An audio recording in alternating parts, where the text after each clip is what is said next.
banks tapped into the Fed's standing repo facility in record amounts last week. In fact, this was the highest usage since the tool was put in place in 2021. What does this signal? Is the financial system in distress, as some people online are speculating that it is? And what does this mean next for markets? We're talking about this and the end of quantitative tightening of the Fed with our next guest, Michael Gayed, portfolio manager of his new ETF called the Free Markets ETF and the publisher of the Lead Leg Report. Michael also believes there's going to be an imminent spike in volatility. We'll find out why. Michael, it's good to see you. And I just have to point out that it's been a while since you were on the show, and lots has happened. Thank you for joining us. You look great. Flattery will get you everywhere. I'm just gonna tell you, that's good. You can help us out by understanding or helping us understand what's going on here. To start with, banks tap Fed standing repo facility in record numbers amid month-end pressures. This was of last Friday. Yeah. Federal Reserve liquidity facilities caught fire on Friday as month-end pressures pushed a key lending tool to a record level of usage. The FSRF, the Fed standing repo facility, lent a total of $50.35 billion on Friday to eligible financial firms in two separate availabilities. Now, there's a lot of talk on social media about this being a crisis, some sort of liquidity crisis, which would necessitate this level of borrowing from the banks. You've got analysts and the Fed alike saying this is just normal. So this particular analyst from Curvature Securities, ironically, the number of securities given to the Fed about equals the amount of cash received. This was the first time the SRF function is designed. Analysts at Wrights and ICAP expect funding pressures to ease next week, and given how calendar dates traditionally influence money markets, SRF and reverse repo activity should ease relatively quickly. Let me just pause there and get your take on what happened. There was a big spike in lending activity and tapping into the reverse repo markets. Why did that happen based on the information that you have? I mean, as far as I can tell, it's just suggests that there's stress in the financial system, right? And I don't think that should be a surprise to anybody, because if you look at the equities of some regional banks the last several weeks, you look at the performance of Jefferies and some of these headlines around private credit issuance blowups. Yeah, it makes sense that you've got some stress. That combined, obviously, with the government shutdown, those are the right kind of conditions for banks to need some capital. And I see a lot of people on social media saying this is the Fed injecting money into the system. Actually, it's not. I mean, it's basically just a lending facilitator for the banks to basically try to survive, from a credit perspective in the short term. Now, is it a crisis? Is it a signal of something bad that might be happening beneath the surface? I'll tell you after it happens. I have no idea. I mean, it seems plausible that something is going on beneath the surface. I say that not as somebody who's a perma bear, because I have long only equity funds, but I say that purely from the standpoint that look at what the market itself is doing, right? I mean, despite me saying for years small caps hold the key, small caps still are not rallying. This is purely an AI concentrated 7 or 8 stock in quotes market, and most things are still struggling. I don't know why it's a surprise that the banks are struggling too. Yeah, it's actually the exact opposite of liquidity injection. So Right. if it's not, that's not, whatever, whoever's saying that is not technically correct. But is there And a reason? by the way, I will say real quick, it is remarkable how that is said and then reposted, and people say the same thing over and over again, and it just shows you how much easily misinformation is put out there and regurgitated by supposedly very smart accounts. That's why you're on the show, Michael, to to educate us. Trying. Look, is there a reason though? I mean, why? Look, I know there's a government shutdown, but banks typically don't access or need to tap into the standing repo facility unless they need to. Or is it just because rates are so low that they will lose out or not? But that's not really the case, is it? It's the truth is we still don't know if we're still in that long and variable lags window. And I know that sounds strange to say, because it's like, well, how can you say that when it's been so long after the fastest rate hike cycle in history? I mean, these things do take time to kind of play out. So maybe there's an aspect of that. But look, you've heard the term K-shaped economy, right? This is happening not just in the economy, but also across sectors, across large caps, and pretty much everything else, or at least the Magnificent Seven or Eight or whatever the number is now. So all this to me still suggests it's not an in quotes healthy environment. You can make money in that, obviously, but maybe for all we know, there is something very nasty coming. And I always go back to this idea. I was posting it a lot during the tariff tantrum.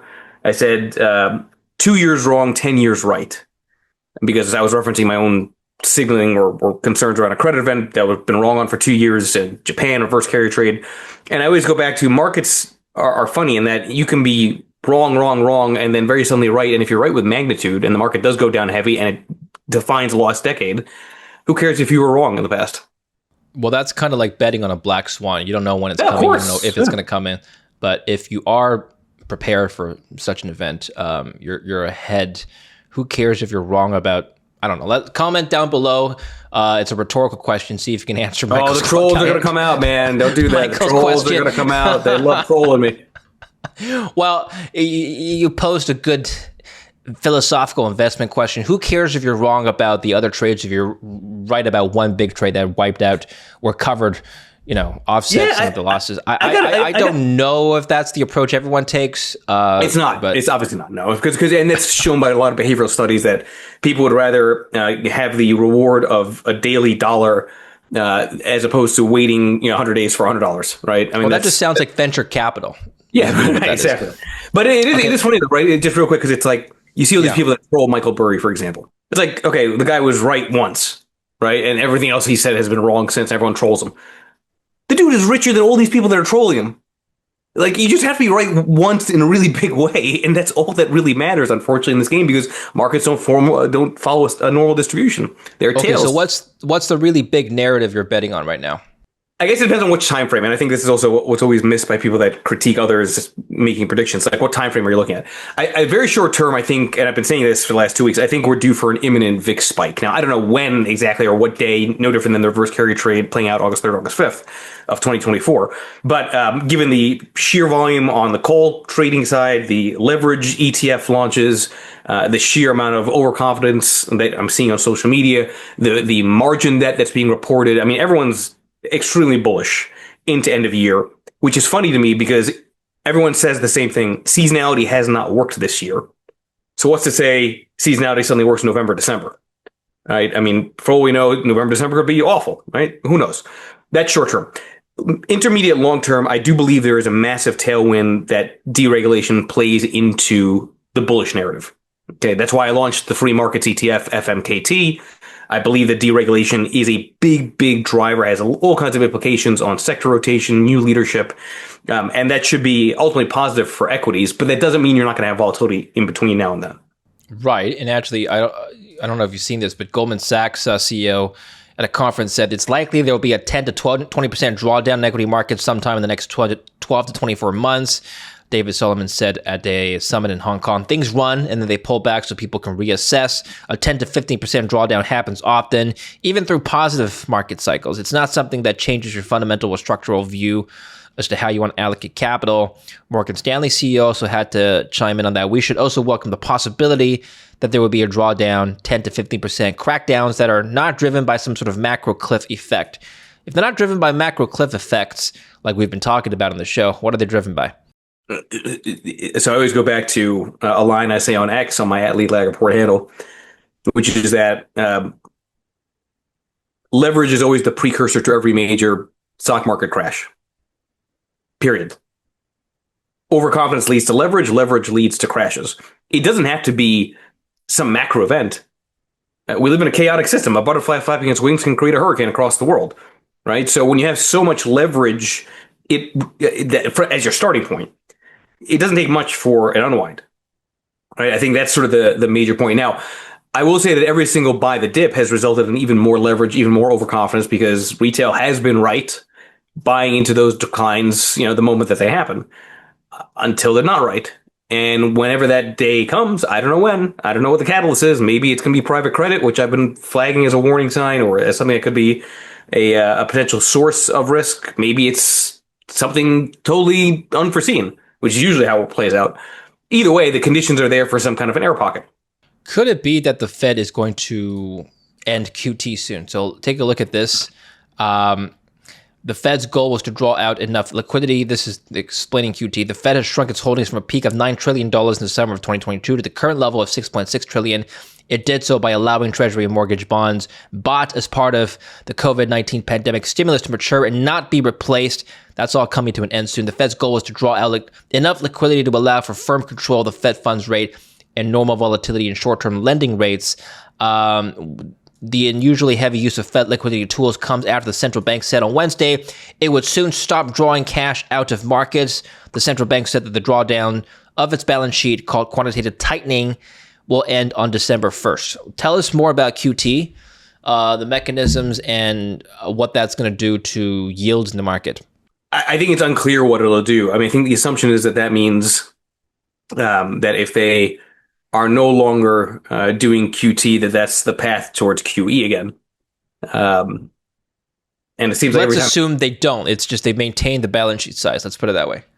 I don't know if there's ever been an instance where a central bank has maintained a balance sheet when you have political pressure to spend more, right? And it's like, for all we know, if you talk about very, very long term, given what's going on with New York and Mamdani and more socialist policies, and potentially universal basic income coming because robots are going to replace everybody's jobs at some point with AI as the driver.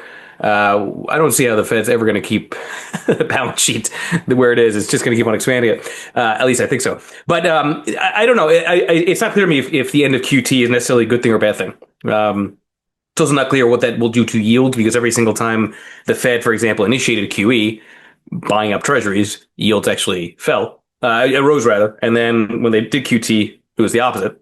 Right. So I think the knock-on effects are not as obvious. Yeah, this was QE here at 2008, and then they did a series of QEs, as you remember, all throughout 2010. Balance sheet stayed stable all throughout 2014 until COVID happened, and then there was another massive QE, as you remember, and then they started tapering off in 2022. Taper tantrum, remember taper tantrum? Yeah. That was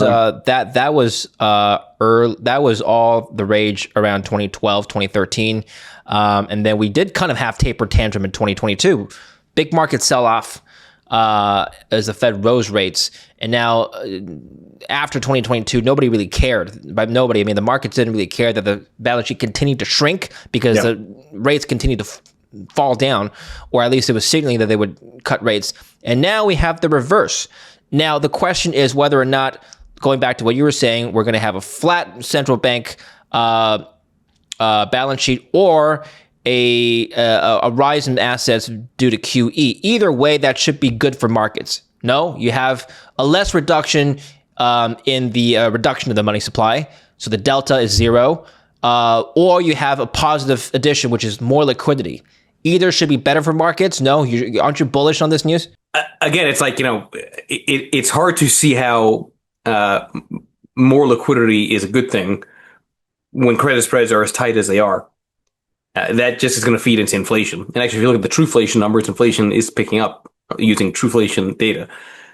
So I don't think that's a positive, because it means that, sure, you're going to have more liquidity, but then the Fed's going to have to raise rates again and reverse course. And here we go again with another 2022. With bonds and stocks both selling off.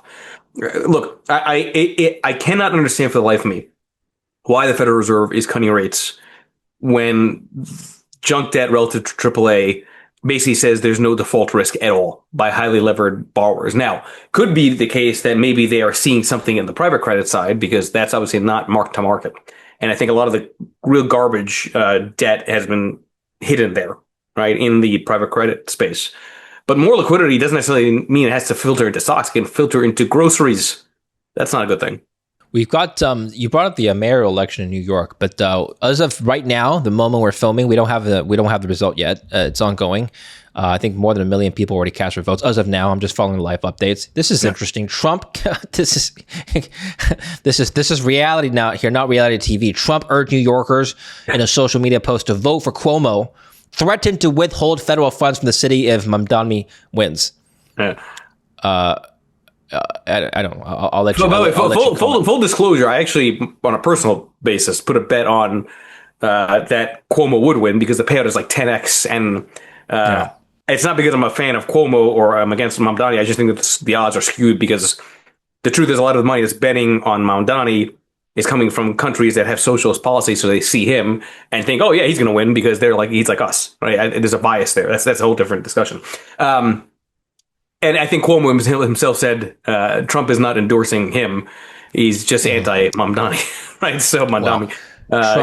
Trump is accusing Mamdani of being anti-Semitic, which is a good tactic given that New York has the biggest population of Jewish people anywhere in the U.S. Mamdani has denied such claims. However, it's estimated by some sources that if Mamdani wins, we can expect up to 1 million people to leave New York, trillions of dollars lost potentially. It's interesting. I don't know if this was a joke, but was it the governor of Florida recently said that he would tariff anybody coming into Florida from Texas, New York? Yeah. Oh, it was Texas. It was one of them. Yeah, I know. Right. Yeah. Or Texas or Florida. Anyway, I don't know if that's going to happen. Okay, look. Let's say. I don't know if this actually has any market impact. If a left-leaning mayor wins the mayoral race of New York, are we going to see Brexit from New York? Is that or nobody's going to care? You got to Staten Island secede. Right, it's just not be part of the city at some point. I mean, there've been instances of that in the past. I don't know. I mean, look, I think Bill Maher was the one that said it correctly. He said it's much bigger than New York because it's a question of what direction does the Democratic Party want to go, right? And if they want to go towards that angle or towards that end of the spectrum, I think that could have implications on markets at some point, not here, right? Although I tell you, if Mamdani does win and the market crashes tomorrow, we know what the headline's going to be. What's the headline going to be? Market crashes as Mamdani gets elected New York City mayor. You know it's coming. Come on. Okay. What is your view on the long end of the curve? So it's been a pretty good year for bond markets. Let me just show my screen. The 10-year has fallen. Actually, no, it hasn't. What am I saying? Year to date, the 10-year is slightly flattened up. But after Liberation Day, we've had a good run for the bond market. How are you viewing the long end of the curve progressing into 2026? We know inflation's ticking up. Some of this may be following inflation expectations, but at the same time, the short end of the curve is expected to come down on the back of the Fed funds rate coming down. So I wonder if we're going to just get a much steeper yield curve. Yeah, so I think that's actually probably exactly what's coming, unless you have credit spreads and some kind of real weakness metastasize, a deflation scare, in which case you have the flight to safety into long duration treasuries, which we have not seen in some time, which is what my tactical JoJo junk on junk off bond ETF is trying to play whenever that comes in, which is possible to happen. But I agree that I think all signs point to more. All signs to me at least point to a Fed mistake with cutting, and maybe that's why. Powell basically said it's not a foregone conclusion that they'll cut again. Again, I don't see why the Fed would go on an aggressive cutting cycle when credit spreads are as tight as they are. Unless, and I keep going back to unless, there's something going on with private credit. And what you're seeing with the regional banks and BDCs is a signal of something very significant happening beneath the surface, which is not impossible. I just would find it hard to believe that the Fed will actually get that right. How are you playing the bond market right now? Look, I think you can still make money in high yield, but it's like squeezing blood from stone, right? Because there's an asymmetric negative potential there for default risk to suddenly pick up. Because let's face it, layoffs are still occurring, right? I mean, you're seeing it from these headlines from some pretty big companies. Yeah, they might be arguing it's AI, but I'm not as convinced of that personally. So I think if you're going to be in bonds, you probably want to be more kind of triple B, higher quality. And then if things really start to get nasty, then yes, long duration treasuries will be, the only thing that works. I know everyone keeps saying gold is the replacement for treasuries. Gold has had a spectacular run. Gold has not acted like a risk off asset in this. It's been much more correlated to equities in this. I think if you're going to have a real tail event, I don't think gold would, do better than treasuries in that moment in time. I think it's going to be the classic flight to safety, which again, we haven't seen in a long time, which has been frustrating for me outside of my free markets ETF, which is long only equities. Okay. So, are you more bullish on bonds right now or stocks? I would say in the next quarter or so. I would say I'm much more bearish on large cap tech relative to both treasuries and defensive sectors like healthcare and consumer staples. If you look at the healthcare sector relative to the S&P, you look at consumer staples relative to the S&P, those are so bombed out. Nobody wants to touch anything that's defensive. Those are so bombed out on a relative basis. And there will be some beneficiaries from a deregulation perspective that I think, will hopefully play in FMKT. That to me seems like where you're going to get some real alpha, right? Some real outperformance. Look, you saw the reaction to Palantir, which, by the way, FMKT has in its portfolio, earnings that were strong. It's like at some point gravity takes hold, and these valuations that everyone says don't matter, at some point they matter. Well, it's not just that; it's just expectations for their earnings continue to get higher. Right, and exactly. At some point, you can't meet expectations. That's what happened today. You got a bunch of tech companies you mentioned. Palantir missed earnings, Oracle disappointed, and then Nvidia went down 3.5%. And then Microsoft is down. Defensives are holding up. Banking is holding up. Healthcare. Right. Sorry, which no, I'm saying if you look at like consumer staples and healthcare last I checked, exactly, positive, right? Well, the exactly, and it's just if you look at the heat map, it breaks it down pretty well because the headline numbers, the Nasdaq is down 1.8%. Yeah, most of that is coming from Nvidia, right? Exactly, and these guys here, but the rest of the market's doing fine. Let's talk about then what you think you're going to do with this, what people are calling a tech bubble. Do you think it's a tech bubble? And if so, what do we do? Is this 2000 all over again? So I've said for the last year and a half that we're in a concentration bubble, which is a different kind of bubble than the way people tend to think about what bubbles are. Concentration bubble gets bursts in one of two ways. Either the largest names break down heavily, or there's breadth that improves and everything else catches up, right? The way to play it is just not to be in where everybody else is, which is what has been working, right? Which is in the NVIDIAs and AI plays of the world. I don't know. You've seen the same memes that I've seen about NVIDIA doing a deal with this or that company and how it's all kind of going back. It's money just basically left and right to the same entities. It seems like a shell game optically. If AI does not turn out to actually generate real earnings and revenue, then we're all going to say it was a bubble, but we'll say it with hindsight. Okay, lumber to gold ratio, we have to discuss that. It's been historically a pretty good indicator for where markets are going to go. Gold's been spiking. I wonder how the lumber gold ratio has been performing and what that's telling us, Michael. Yeah. I mean, look, the goes back to my point about gold has not clearly acted like a risk-off asset in this cycle, which has been frustrating to me. Because you're right, usually lumber to relative to gold, the theory there is that lumber is the biggest input into housing construction. So if lumber is doing poorly and then gold, which is traditionally a risk-off asset, is doing well, that's not a good sign for the economy and for risk assets. It's been straight down because you've got a double whammy. Lumber's cratered and gold has melted up. Yeah. Stock market hasn't cared, right? Could be just a false signal, or maybe it's going to matter at some point. Again, going back to my imminent VIX spike, one way to resolve the wrongness of the lumber to gold ratio would be something very sudden, very aggressive, a tail event in equities to make it look like lumber to gold was right all along, just with a long lag. But I do think it's interesting. The housing could be entering a really nasty period here. And you've seen some people arguing that maybe we're starting a recession in housing, which is not impossible after this prolonged period of insane pricing. So we'll see. I don't know. It's also sad. It's like, no, even if rates were down to 0%, you could barely afford something New York Mamdani or not. Right. So it's, housing still remains a big driver of the economy, and housing is still, I think, a question mark, especially given the way lumber's performing. The underlying assumption behind this ratio is that gold is a safe haven play. Right. And going back to your point, gold has not behaved as such. Fundamentally, Are you changing your stance on what gold is as an asset? And if so, maybe this entire ratio needs to be ignored for now. I don't know. Look, I have all these different research papers and back tests. And if anybody has any back tests, you will always see in any back test, any data is just fact. You will always see, with a big enough sample period, several rolling 3 or 4 year periods where it looks like your indicator or signal is just not working for any number of reasons, right? It's like, and during those periods where it's not working, everyone would say the same thing: is the indicator broken? And then suddenly it starts to work again. It's because there's nothing that's foolproof. There's always things that, times when things work and times when things don't. It's clear to me, at least, that this is a time when gold is just not working as a risk-off safe haven. It's just not, right? So what's been driving this gold rally? I think there is a lot of speculative mania that has come into this the last several months, right? I think in the beginning, it was clear that it was institutional money worried about something. That was really around end of 2023 when I was on your show talking about the reverse carry trade for the first time, August of 2023, when I said credit event and I thought markets would collapse and they didn't. But gold was rallying. I had been bullish on gold all the way up until April of this year.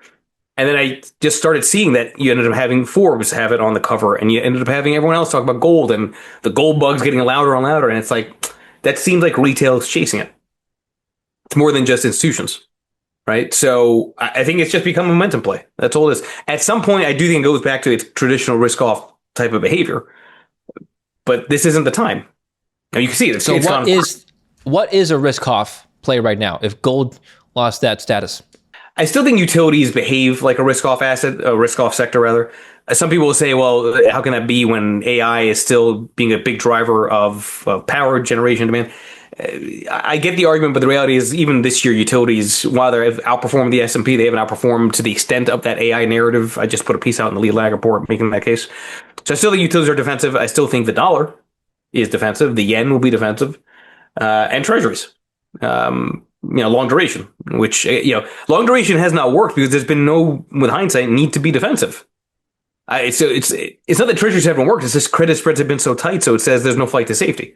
So let's talk about 2022. I remember working with you back in 2022, and you were long, where you were bullish bonds for the reason that that the volatility would spike. Volatility did spike. You're right, but bonds fell alongside stocks. What went awry there? Why did that not go according to some people's expectations?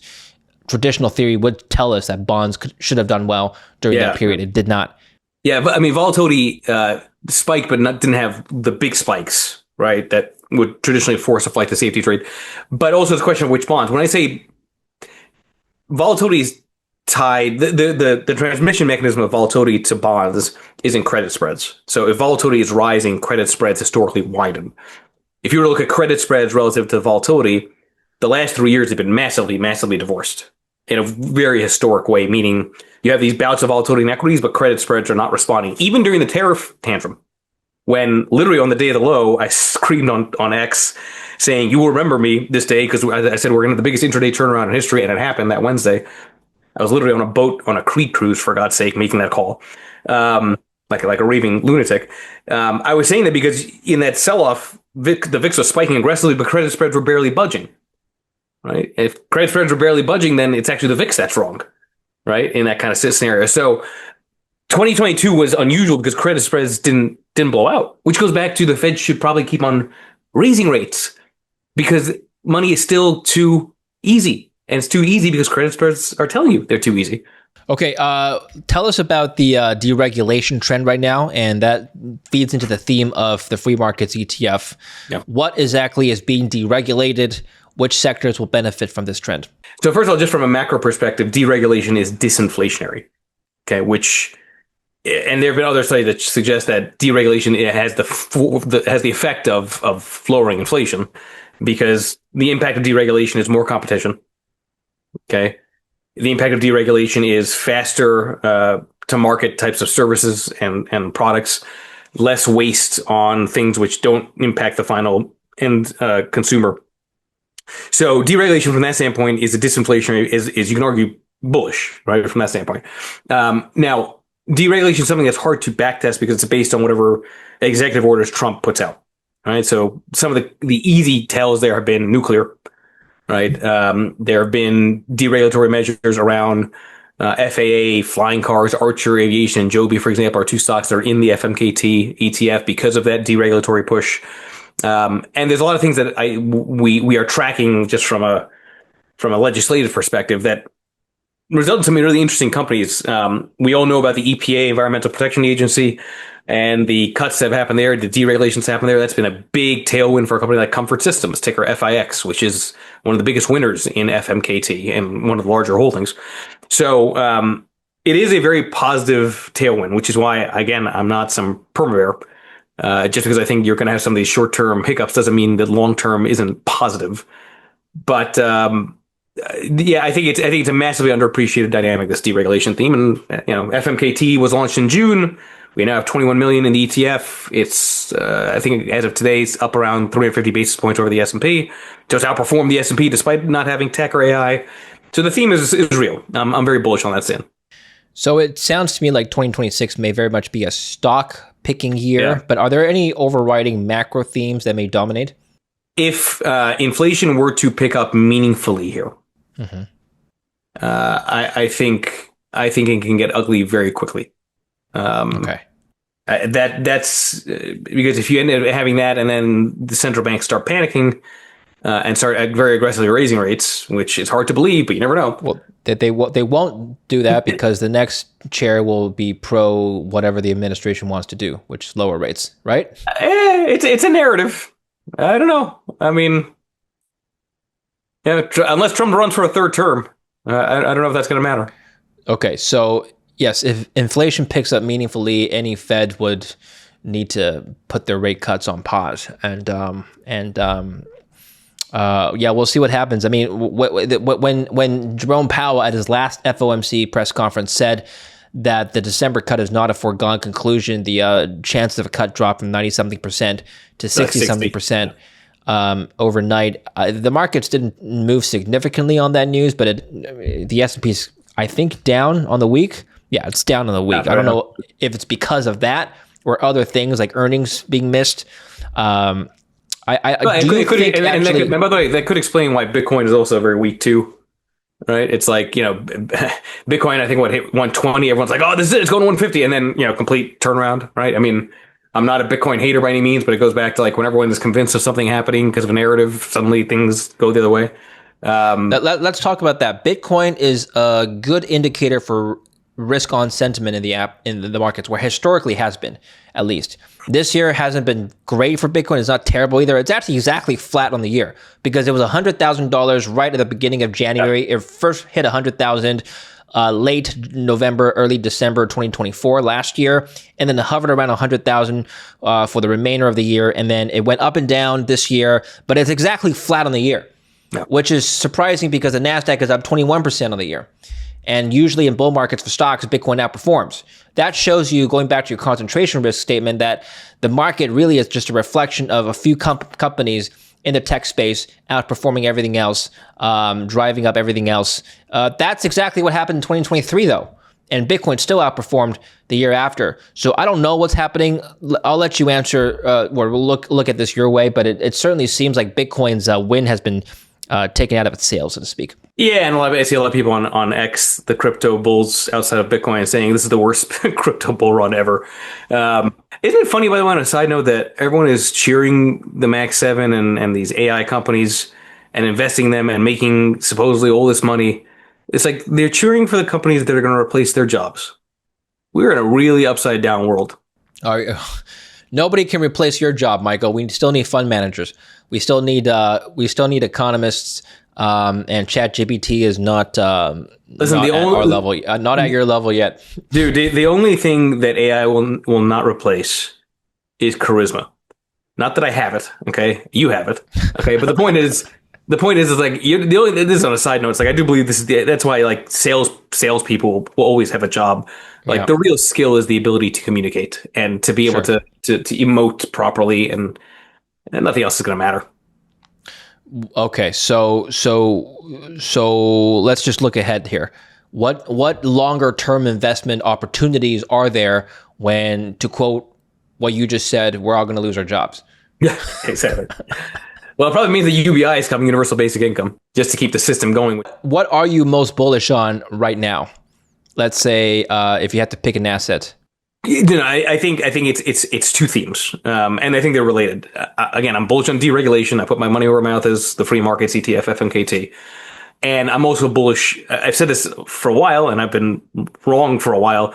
I remain bullish on a tail event. It's not that I'm bearish on stocks. I'm bullish that you're going to have some kind of an extreme, sudden aggressive decline that will, people will buy into, and it'll keep declining. And at some point, obviously, that'll stop. But just given the structural leverage in the system, I go back to leverage is the precursor to every major crash in the stock market. I don't know when, but I just know that these are the types of conditions that typically result in an accident. How you position for that? You got me, right? Because then it's just timing as far as the playing of the risk offside. But deregulation, long-term, very bullish. Short-term, I still think there's an imminent VIX spike coming. I just don't know when. Excellent. What platforms are you on? Where can we follow you, Michael? At Lead Lag Report on X, Instagram, YouTube, Lead Lag Media. That's my other company separate from my funds, which works with financial advisors and fund issuers to get them in front of the right audiences. And yeah, just reach out to David. David knows me. He can just tell me on DM. Send all the mail to me. Yeah, I don't want to deal with it. Send it to David. Just spam David. That's fine. All right. Okay. He's paying me to be his personal assistant in bubble tea. That's my payment method. I need help. That's my currency of choice. Because you're so charismatic. It goes back to that. It's just I think you of all people need AI the most. Every time I talk to you, you're juggling like 25 things at a time. So I like to see people like you have a better work-life balance because most of your tasks are automated. The hell is work-life balance? The fallacy in work-life balance. There's no such thing as work-life balance. You know why? Because if you think there's work-life balance, there's somebody working harder than you. No. Spoken like a true New Yorker. Yes, exactly. Right. Go Cuomo. Yeah, exactly. I want to win that Kelsey bet. All right. Thank you, Michael. We'll speak again soon. Follow Michael, links down below, and don't forget to subscribe and like this video.